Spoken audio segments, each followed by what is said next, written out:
नमस्कार। आपका अखबार के YouTube चैनल पर आपका स्वागत है। मैं हूं प्रदीप सिंह। आज बात करेंगे न्यायाधीशों के रिटायरमेंट के बाद उनको जो पद मिलते हैं, उनको जो नियुक्तियां मिलती हैं, उनको लेकर जो विवाद चल रहा है, बातचीत चल रही है, उसके बारे में। देखिए, मेरा व्यक्तिगत रूप से ये मानना है कि न्यायाधीशों को रिटायरमेंट के बाद कोई पद नहीं लेना चाहिए। किसी पार्टी की सरकार हो, कोई भी सरकार हो, उसको इससे बचना चाहिए, क्योंकि बेवजह संदेह पैदा होता है। दूसरी बात, न्यायाधीशों को भी सोचना चाहिए। अगर इसके लिए उनकी सैलरी बढ़ानी पड़े, 2 गुना, 3 गुना, 4 गुना करनी पड़े, रिटायरमेंट के बाद कुछ और उनको सुविधाएं देनी पड़े तो देनी चाहिए, लेकिन इससे बचना चाहिए। ये है आदर्श स्थिति। कई ऐसे हाई कोर्ट, सुप्रीम कोर्ट के जज, चीफ जस्टिस और चीफ जस्टिस ऑफ इंडिया हुए हैं जिन्होंने रिटायरमेंट के बाद कोई पद लेने से मना कर दिया, लेकिन कुछ लोग ऐसे भी हुए हैं जिन्होंने पद लिया है। तो मेरा मानना है कि ऐसा नहीं है कि जिन्होंने पद लिया उन्होंने अपने पद पर रहते हुए कोई बेईमानी की ही हो, ये ज़रूरी है, लेकिन नहीं की हो ये भी आप पूरे विश्वास के साथ नहीं कह सकते। तो ये इसलिए इसको लेकर सवाल तो उठेंगे, लेकिन बात यह है कि सवाल अगर समान रूप से सब ऐसी नियुक्तियों पर उठे तो कोई हर्ज नहीं है। जब उसमें एक को चुना जाता है, दूसरे को छोड़ दिया जाता है, तब समस्या होती है। तो अभी जो चर्चा है इन दिनों वो है भारत के मुख्य न्यायाधीश रंजन गोगोई का रिटायरमेंट के बाद उनको राष्ट्रपति ने जो एमिनेंट कैटेगरी होती है, 12 सदस्य होते हैं राज्यसभा के जो नॉमिनेटेड होते हैं, राष्ट्रपति द्वारा नॉमिनेट किए जाते हैं सरकार की सिफारिश पर, उस कैटेगरी में उनको राज्यसभा के लिए नॉमिनेट किया गया। इस पर विवाद शुरू हुआ कि ये उनको जो है पुरस्कार दिया है बीजेपी ने एक तरह से। अभी सुप्रीम कोर्ट के रिटायर्ड जज जस्टिस अरुण कुमार मिश्रा को राष्ट्रीय मानवाधिकार आयोग का अध्यक्ष बनाया गया। उसको लेकर भी सवाल उठ रहे हैं। उनके ऊपर सवाल उठने का एक बड़ा कारण यह है कि उन्होंने सुप्रीम कोर्ट के जज रहते हुए ही एक सार्वजनिक कार्यक्रम में प्रधानमंत्री मोदी की तारीफ की गई थी, तो इसलिए उन्होंने तारीफ कर दी प्रधानमंत्री की, इसलिए उनको बीजेपी का व्यक्ति मान लिया गया। तो ये अगर आप निष्पक्ष होकर सबको समान रूप से सबकी आलोचना करें तो बात समझ में आती है। तो ये शुरुआत क्या 2014 में नरेंद्र मोदी के प्रधानमंत्री बनने के बाद से हुई, या उससे पहले भी कुछ ऐसा होता था? और इस मुद्दे पर बात करें तो जस्टिस बहरुल इस्लाम की बात किए बिना तो ये बात पूरी हो ही नहीं सकती। वो ऐसा किस्सा है, जो जानते हैं उनको छोड़ दीजिए, जो नहीं जानते हैं उनको अभी मैं बताऊंगा तो उनको विश्वास नहीं होगा कि ऐसा भी हुआ और ऐसा भी हो सकता है क्या। लेकिन उनकी बात करूं उससे पहले जरा शुरुआत से चलते हैं। साल है 1952 और भारत के सुप्रीम कोर्ट के न्यायाधीश फजल अली, उनको उड़ीसा का राज्यपाल नियुक्त किया गया। तो आप कहेंगे उड़ीसा का राज्यपाल नियुक्त किया गया, जजों को जब मतलब वो चलन की शुरुआत हुई, मतलब वो परिपाटी कहाँ से शुरू हुई उसकी बात कर रहा हूँ। आज नियुक्ति हो तो आश्चर्य नहीं होगा लोगों को, क्या होता ही है, बहुत से लोग हुए हैं, कोई पहली बार थोड़े हो रहा है। तो उनकी नियुक्ति हुई उड़ीसा के राज्यपाल के पद पर। लेकिन मेरी नज़र में इससे बड़ी बात है जो हुई वो ये कि 30 जून 1952 को उनको रिटायर होना था, 1952 को, और उनकी नियुक्ति की घोषणा राज्यपाल के रूप में 7 जून 1952 की हुई, जब उनके कार्यकाल के 23 दिन बचे हुए थे। तो पद पर उनके रहते हुए ही उनको राज्यपाल बनाने की घोषणा हो गई। और उस समय जाहिर है कि नरेंद्र मोदी प्रधानमंत्री नहीं थे, पंडित जवाहरलाल नेहरू उस समय देश के प्रधानमंत्री थे। उसके बाद मामला आता है जस्टिस MC छागला का। बहुत विद्वान न्यायाधीश थे, इसमें कोई शक नहीं है। उनकी विद्वता पर किसी तरह का, उनकी योग्यता पर कोई सवाल नहीं उठाया जा सकता। और ये उनके विरोधी भी मानते हैं, और उनके जो समर्थक हैं, जो प्रशंसक हैं, वो तो मानते ही हैं। वो 1948 से 1958 तक बॉम्बे हाई कोर्ट के चीफ जस्टिस रहे, और चीफ जस्टिस से रिटायर होने के बाद सरकार ने जवाहरलाल नेहरू की सरकार ने उनको अमेरिका में भारत का राजदूत नियुक्त कर दिया। वहाँ से उनका टेन्योर, उनका कार्यकाल पूरा हुआ, उनको इंग्लैंड में भारत का हाई कमिश्नर नियुक्त कर दिया गया। वहाँ से जब उनकी जो नियुक्ति की अवधि थी वो पूरी हुई तो वो दिल्ली आए, और दिल्ली आने के बाद उनको देश का शिक्षा मंत्री बना दिया गया। बाद में वो विदेश मंत्री भी बने। तो ये काम कोई आज से नहीं शुरू हुआ है, लेकिन मैंने जैसा शुरू में बात कही, जस्टिस बहरुल इस्लाम की बात के बिना बात पूरी नहीं होगी कि सिस्टम किस तरह से हो गया।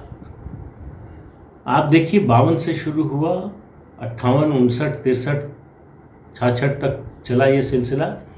अब उसके बाद देखिए कि जस्टिस बहरुल इस्लाम असम के रहने वाले थे। उन्होंने अलीगढ़ मुस्लिम यूनिवर्सिटी से कानून की शिक्षा हासिल की, असम में वकालत करने लगे। तो कांग्रेस पार्टी के वो खैरख्वाह थे, पार्टी के मददगार भी थे। तो 1962 में उन्हें कांग्रेस पार्टी ने राज्यसभा में भेज दिया। 68 तक चला कार्यकाल। फिर 68 में फिर उनको दोबारा नॉमिनेट किया गया। तो उनका 68 में नॉमिनेशन हुआ, जब नॉमिनेशन नहीं मतलब कांग्रेस के टिकट पर वो चुनकर आए असम से।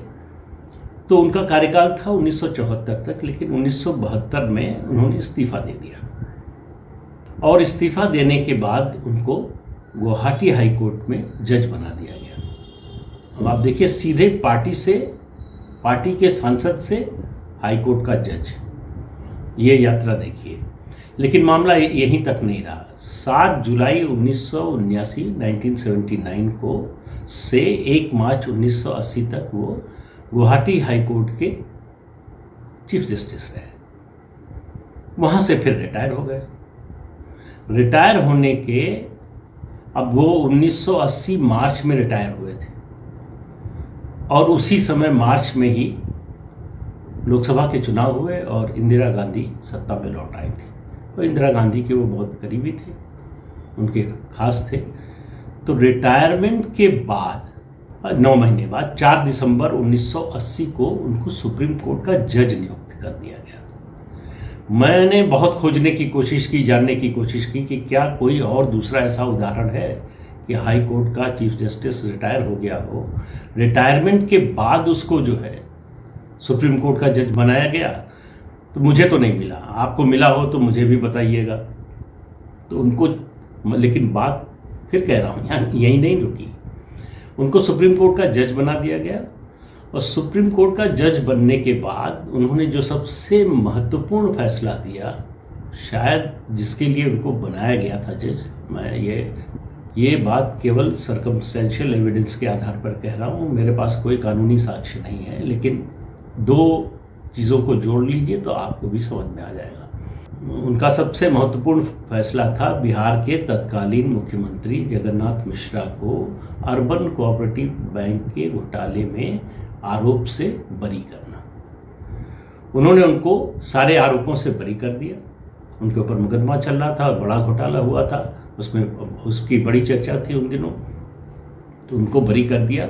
उसके ठीक 1 महीने बाद उन्होंने सुप्रीम कोर्ट के जज के पद से इस्तीफा दे दिया। उनका कार्यकाल केवल 6 हफ्ते का बचा था, तो वो 6 हफ्ते पूरा कर सकते थे। तो 6 हफ्ते का कार्यकाल क्यों छोड़ दिया?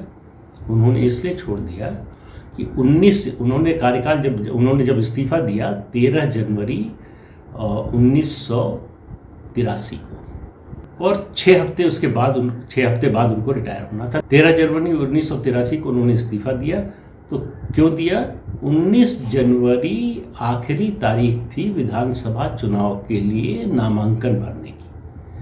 तो उनको बारपेटा से कांग्रेस का उम्मीदवार बनाया जाना था। आप देखिए, संसद से सीधे हाई कोर्ट का जज, हाई कोर्ट के चीफ जस्टिस से रिटायरमेंट के बाद सुप्रीम कोर्ट के जज, सुप्रीम कोर्ट से इस्तीफा देकर कांग्रेस पार्टी की ओर से चुनाव लड़ने के लिए आ गए। और अब ये मुझे मिला नहीं कि 1983 में वो चुनाव विधानसभा के टल गए थे या उनके नॉमिनेशन को लेकर कोई समस्या हुई, क्या कारण हुआ, वो विधानसभा का चुनाव नहीं लड़े ये। तो 13 जनवरी 1983 को उन्होंने सुप्रीम कोर्ट से इस्तीफा दिया था और 15 जून 1983 को उनको फिर राज्यसभा में नॉमिनेट कर दिया गया। मतलब राज्यसभा में वो कांग्रेस के सदस्य के रूप में चुनकर आ गए। नॉमिनेशन से शक हो जाता है कि वो राष्ट्रपति वाला कोटा तो नहीं था, तो उनको फिर से जज बना दिया गया। कहीं कोई चर्चा नहीं हुई कि भाई ऐसा कैसे कि एक सरकार किसी को जज बना देती है, राज्यसभा सदस्य को जज बना देती है, जज से फिर जो है रिटायरमेंट के बाद सुप्रीम कोर्ट का जज बना देती है, फिर वहाँ से इस्तीफा दिला के फिर उनको जो है राज्यसभा में भेज दिया जाता है। तो चूंकि कांग्रेस ने किया तो इसलिए इसमें कुछ गलत नहीं था। तो जस्टिस बहरुल इस्लाम राज्यसभा में जब 15 जून 1983 को चुने गए, उसके बाद 1989 तक वो राज्यसभा के सदस्य रहे। जस्टिस बहरुल इस्लाम सुप्रीम कोर्ट के जज थे, लेकिन एक चीफ जस्टिस का भी किस्सा सुन लीजिए। रंगनाथ मिश्रा सुप्रीम कोर्ट के चीफ जस्टिस बने, वहाँ से रिटायर हुए। रिटायरमेंट के बाद उनको 84 के दंगों की जांच की कमेटी का उनको चेयरमैन बनाया गया। उन्होंने सारे कांग्रेसी नेताओं को दंगों के आरोप से बरी कर दिया। तो बरी करने के बाद उनको भी राज्यसभा का सदस्य बनाया गया और कांग्रेस पार्टी के टिकट पर चुनकर आए, नॉमिनेशन वाली कैटेगरी में नहीं आए। जस्टिस रंजन गोगोई जो एमिनेंट लोगों की कैटेगरी होती है उसमें नॉमिनेट किए गए। अब जस्टिस रंजन गोगोई वकील रहे, हाई कोर्ट के जज रहे, सुप्रीम कोर्ट के जज रहे, सुप्रीम कोर्ट के चीफ जस्टिस रहे। अगर वो एमिनेंट की कैटेगरी में नहीं आते हैं तो और कौन आएगा? लेकिन उनकी नियुक्ति चूंकि इस सरकार ने की है, इसलिए सवाल उठाए जा रहे हैं। मैंने आपको 4-5 उदाहरण दिए, जस्टिस फजल अली का, जस्टिस MC छागला का, जस्टिस रंगनाथ मिश्रा का और जस्टिस बहरुल इस्लाम का। अब आप देखिए कि इनसे आप अपनी धारणा बनाइए, आप ये तय कीजिए कि ये राजनीतिक पुरस्कार के रूप में दिए गए या उनकी योग्यता के हिसाब से उनको नवाजा गया इन पदों से। और आज जो हो रहा है वो उनकी योग्यता के हिसाब से हो रहा है या उनको राजनीतिक पुरस्कार मिल रहा है। क्योंकि देखिए, पैमाना तो एक ही होना चाहिए, सही गलत का पैमाना एक। अगर पोस्ट रिटायरमेंट कोई भी पद लेना गलत है तो वो गलत है। ये नहीं हो सकता कि इस सरकार ने या इस पार्टी की सरकार ने किया तो ठीक है, दूसरी पार्टी की सरकार ने किया तो गलत है। लेकिन अपने देश में इसी तरह से चल रहा है, इसी तरह से विमर्श खड़ा किया जा रहा है, इसी तरह की बातें हो रही हैं। और ये एक तरफा विमर्श जो है, दरअसल ये जस्टिस रंजन गोगोई या जस्टिस अरुण मिश्रा पर हमला नहीं है, ये कोशिश है प्रधानमंत्री नरेंद्र मोदी और बीजेपी पर हमले की। कि देखिए किस तरह से जो है पूरे देश की जो संस्थाएं हैं उनको किस तरह से चौपट किया जा रहा है, उनको किस तरह से भ्रष्ट किया जा रहा है। ये इस रूप में इसको पेश किया जा रहा है। लेकिन मैं ये इसका फैसला, इसका निर्णय आप पर छोड़ता हूँ। आप तय कीजिए कि कौन सही है कौन गलत है। दोनों सही हैं, दोनों गलत हैं। आज के अंक में इतना ही। अगले अंक में फिर मिलेंगे किसी नए मुद्दे के साथ। तब तक के लिए इजाज़त दीजिए। नमस्कार। जाते जाते फिर आपसे अनुरोध कर रहा हूँ कि चैनल देखिए, शेयर कीजिए और सब्सक्राइब ज़रूर कीजिए। नमस्कार।